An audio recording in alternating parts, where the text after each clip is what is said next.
For the majority of my life, I don't think I've ever met a wall that I didn't want to punch when crap hits the fan. I don't know why I thought about this, but the other day, something happened that almost triggered me and reminded me that I've come a very long way in my whole punching career, as not punching holes in walls anymore. And that was the U of H basketball team. They were in the national championship the other day. And I'm from Houston, born and raised. I've been in Texas all my life. I'm a very big fan of U of H, UT, and those are my schools.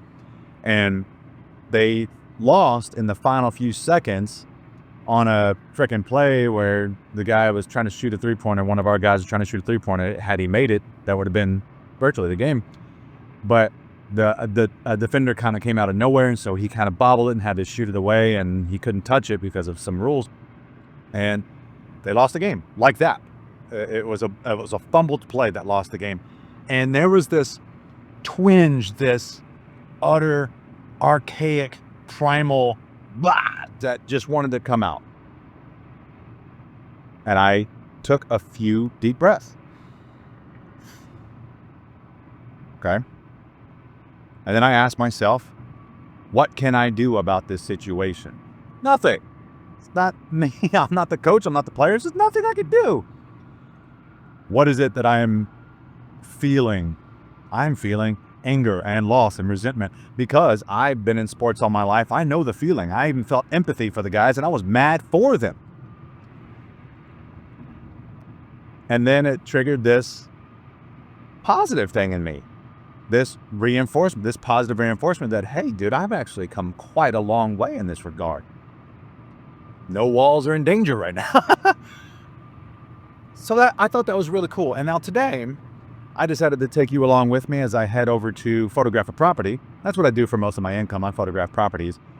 And it got me thinking about how I can articulate this because it's something I'm very proud of and something I journaled about. And I wanted to share it with people out there who may find themselves getting triggered, specifically with anger, because that was my biggest Achilles heel. It's always been the anger. And ever since the last few years, I have stumbled upon / started practicing elaborately on stoicism and detachment, which I found myself practicing as a system the other day during that loss. Not as a thought process, not as a, hey, I need to calm down here. I didn't think like that. I processed the actions of the bad thing happened.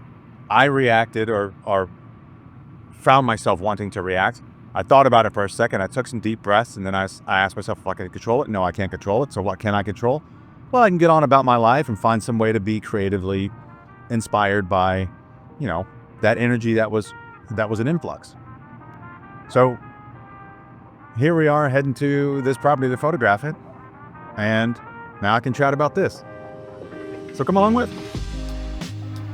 Now, it's not the prettiest house, I'll grant you that. But I'm getting paid either way, so we're going to go photograph this, and we're going to do a damn good job.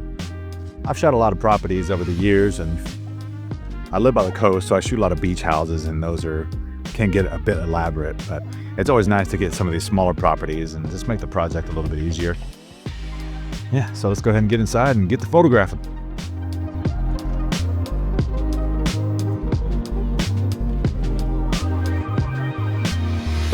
All right. He said that they remodeled this place. It's not a bad remodel. Just for this area, my man's gonna rent this out, so got all these lights turned on and get the photographing.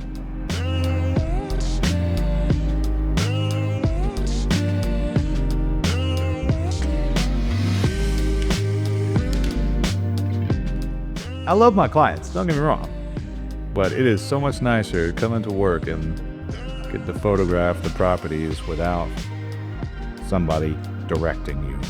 I've only been doing this 7 years. I kind of know what I'm doing. Now, if it seems like I'm making light of the situation, of course, when it comes to anger and anger bouts and physical expression of anger, that can be a scary situation for anyone involved. And the only reason I'm able to remotely have any light and levity in this situation is because of the work that I've put into in the last 5 or 6 years in this healing and detachment journey of mine. I can look back with a scalpel and not re-trigger myself thinking, oh my gosh, I just ruined everything back then, and then I just freak out now. But there's real science behind the anger process. And it starts with the amygdala, the part of your brain that controls all of your emotions. And it completely overrides your logic part of the brain. But we don't really think of that because we try to operate purely upon logic. But in those anger bouts, when you are so immersed in this emotion, whatever it is, your fight or flight takes over completely. And you know that feeling. I'm sure you felt in the depths of your anger or embarrassment or shame. You felt this fire inside of you, this irrational, complete autopilot of nothing making sense, but everything you do makes sense. It seems justified. That's at least how I felt in my biggest anger moments. And that all has to do with that fight or flight amygdala part of the brain. So what I have since done and learned in my process in the last several years is the act of detachment and stoicism specifically. And detachment is merely, in the simplest form, creating space between you and the thing, you and the emotion, you and the event, you and the trigger. That's what detachment ultimately is. And within that space, you're able to discern some more logical reactions, because when you create that space between you and your emotion, you're able to not only identify it, but you can also logically comprehend what's going on and not let the emotions create holes in walls, so to speak. But it all stems with that fight or flight, that amygdala, that emotion part of your brain that just says, nope, I got this. Our job is to create that space. So we say, no, you don't. We're going to take a breather. I got this.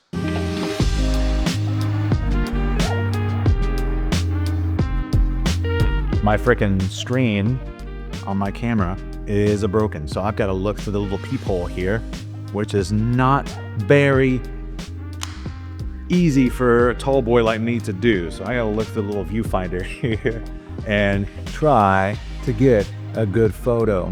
So we're gonna go ahead and get it 14 millimeters on the lens.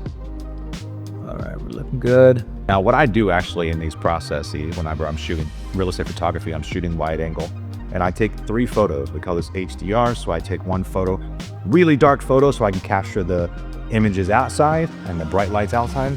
And I take really bright photos so I can capture the shadows like we see in the refrigerator and the oven over there. So that way I get the entire spectrum. And I'm gonna make sure the focus is good. Focus for about 12 feet, f7.1. And the shutter right now, about 320. So let me put on my little timer so my camera doesn't shake.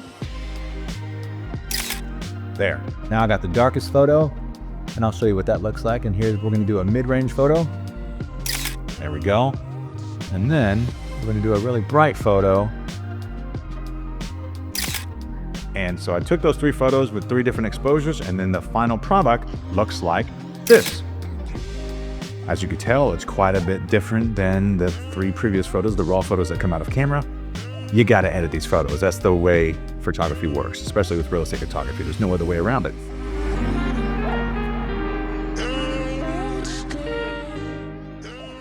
Now, there's a step-by-step process that I've come up with, or at least I've been able to articulate. And I wrote it down, too, just to make sure that we really get this down tight.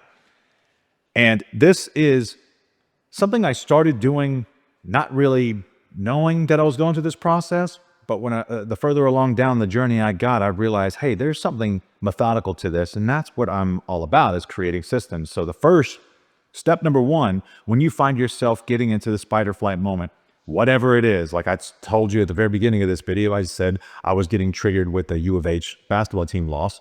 Any of my team's losses, I get a little bit triggered. So the first thing you do, the pause. This is the amygdala hijack. This keeps your amygdala from running the show. This is where you say, nope, I'm going to take it from here. You're going to calm your ass down, and we're going to think about this. So pause, take several deep breaths. Count to 3, count to 5, count to 10. Number 2, name the emotion. This creates a separation. This creates that distance. This creates that detachment. Name that emotion. What was I feeling at the time? Anger, despair. I felt out of control. I was able to name that, and whenever you're able to name it and identify it, they tend to lose their powers that they have over your irrational amygdala. Number 3, ask the stoic question. Do I have control over this? No, detach. Yes, let's act upon it. There's a good example that this that I was thinking about is this one time my flight got canceled. I was waiting for hours, 4, 5, 6 hours in the airport. Flight got canceled, and everybody around me, oh, dude, everybody around me, they were absolutely losing it. And I was trying to get my way to New Orleans from Houston. I said, okay, well, what can I do? Well, I got my car here. New Orleans isn't that far of a drive. That's what I did. I didn't bitch, got my stuff, walked straight out of the airport, got right to my car, hightailed it to New Orleans. Excellent. Great choice. Had an amazing time. Got there at like 1 o'clock in the morning. Still, night was fantastic. The trip was fantastic. Number 4, redirect the energy. Redirect your anger, your fear, your abandonment, your lust, all of this, whatever. Redirect this to a physical or creative act. Now, in my case, in certain situations, I like to write. So anytime I feel this urge to absolutely lose my mind, I'm going to go ahead and write about it, or watch a movie about it, or create some videos, some inspired videos about how I'm feeling. I also go to the gym a lot, so the gym helps tremendously. So any kind of physical or creative acts, that's what you're going to want to do to redirect that energy, because it is energy at the end of the day. And we got number 5, the post-reflection questions. This is the most important part as far as growth goes. So you can go through these motions all you want, as much as you want, anytime you want. But if you don't reflect upon these actions, if you don't reflect upon your input and what you are doing in these processes, then you're lacking the ability to become more self-aware.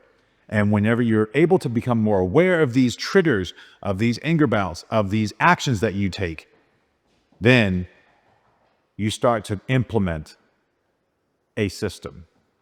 That's what I have done. That's what I have done, I think, the best in my journey, is that, yes, I have these things that pop up, but I don't think about them so consciously now.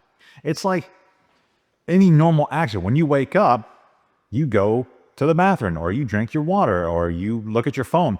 You don't think about it. It's just an action. You do it. And that's the goal, to get to the point of implementation of these practices, these 5 practices, when it comes to this fight or flight, when it comes to these anger bouts. So when you, on top of that, whenever I wrote this down, so I'm damn sure not going to forget it. When you are in this reflective mood or scenario, when you're looking back on it a day later, a week later, whatever it is, then you start to ask, what is it that triggered me? And what is it that I feel I lacked? And what is it I feel I needed? When you have this clarity post-issue, post-traumatic event, it helps tremendously with the repairing of whatever it is you might have slipped up upon. And it helps tremendously with the implementation of your new process, in order for you to slowly but surely over time become a lot better at dissecting and distancing and detaching, in order to, not be so reactive. And that's the goal here, because anger is nothing more than energy directed, in my case, in walls. So awareness, release, and implementation, that's the goal. And I can think of a freaking million examples in which I had lost that control, but yet over time, whenever I was able to think and reflect, I didn't get embarrassed. I didn't feel shame. I realized that I made some mistakes, and there's some things that I could have done within these steps. And like I said, number 1, taking that breath, getting that distance, huge. So that's one of the things that I knew for the majority of my bouts. That was my issue, is that pause. I always let the emotion rise up like a freaking explosion in a dungeon coming out through a freaking one hole. That's what it freaking felt like at all times. And I had no control over it. I called those spirals, and I couldn't control it. That's just how it was. But no, I could. And it all started and still starts with that pause. Now, besides the basketball game the other day, I had to practice this recently, in which I actually slipped up. I fell prey to some of my inner amygdala actions and got overtly upset. I was quite upset, and what happened was, I was in Nashville, and my phone fell out of my pocket onto the ground, and the screen just was gone. I had nothing. There's nothing I could do about it. I was on my way to sing karaoke, so I was in a very good mental state. Very, very happy, excited to be there, excited to sing some karaoke in Nashville. And then, bam, phone wrecked.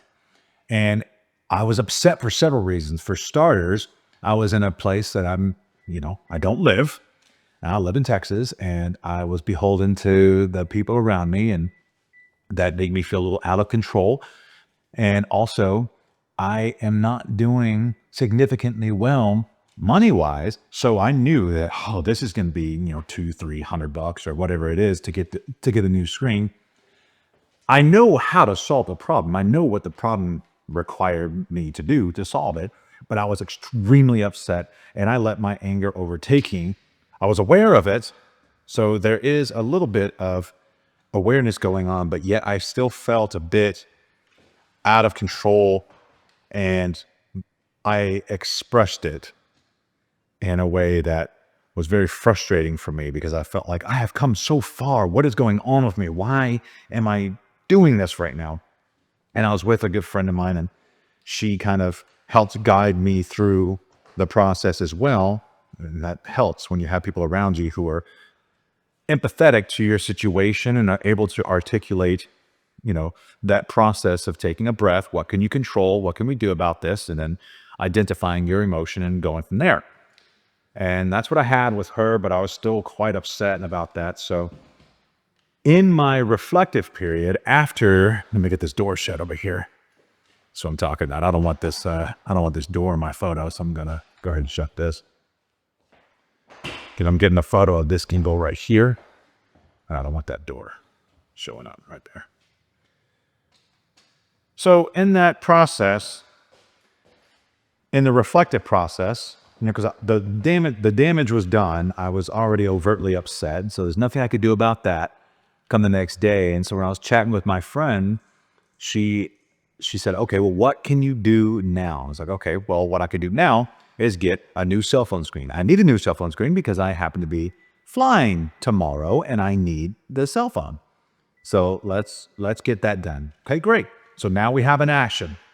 What else can we do? What, and you look back on that, what were you needing? I thought about it for a second. I was like, I know exactly what it was. I was needing validation. I needed somebody to say, Eric, you're right. This sucks. Everything sucks. That's what I needed. I needed that validation. I needed somebody to tell me, Eric, yeah, you're right. This anger is totally justified. The messed up part about this is I can give that to myself. And that is what she reminded me, is that all these anger bouts and all this stuff is, in your case, derived from a need for validation, which you can give to yourself. And so as I was going through that process and talking about this, I was realizing, yeah, you're right. This is a process that I'm not unfamiliar with. It's just a matter of giving myself some grace whenever I do slip up like that. And that is so important to me. So even when I do slip up, I'm at the very least aware of my slip up and how I can get better going forward. And see, I was about to take a picture of this angle right here, but guess what? My backpack's in the way and I can see down that hallway. So see how life imitates art in a way? We're sitting here talking about the tertiary emotions and things that you have to see in your environment, both emotional and physical. And there's a backpack in my viewing range. So let's get that out of the viewing range. And this is self-awareness. This is self-awareness as a physical example. Okay, let's get outside and get some photos now. Backyard, front yard, all that fun stuff. I don't know if you can hear that wind blowing right through that microphone. Bit of a blustery day, is it not? That's okay. Detachment, baby. Focusing on things we cannot control does us no good. Me focusing on the wind right now does me absolutely no good for this video or my photos. Take that to the bank, baby. That is what's up. That's detachment in action. So I'm just about done here taking the photographs of this property. I hope you enjoyed coming along with me. And I want you to try something for me. The next time you feel that bout of anger, desperation, fear, abandonment, whatever it is bubbling up inside of you, I want you to try something for me. I want you to take a breath. take a few beats, 3, 5, 10 seconds. Count, physically count if you have to. And I want you to tell me what that does to you, how that helps, how that benefited. And if you still feel like you have some more work to do, I'd love to hear about it in the comments. Please feel free to share. I have to go shut this door so I can get some good photos of this property in the front here, and I'm done with this property. So I want you to try that for me, and if you enjoyed this video, please subscribe. I'd love to see you stick around for more videos. And also, just a reminder, I have my 7-day detachment challenge in the comments below. The link is in the comments below, in the description below. And I would love to have you be a part of that so we can get to this detail. Now I can't shut the door. Okay. So that's why that brick was there, so we can keep that door shut. This is a rental, luckily. So I'd love to see you hop in that 7-day detachment challenge. And until then, I will see you in the next video, baby. Now let's get this property photographed.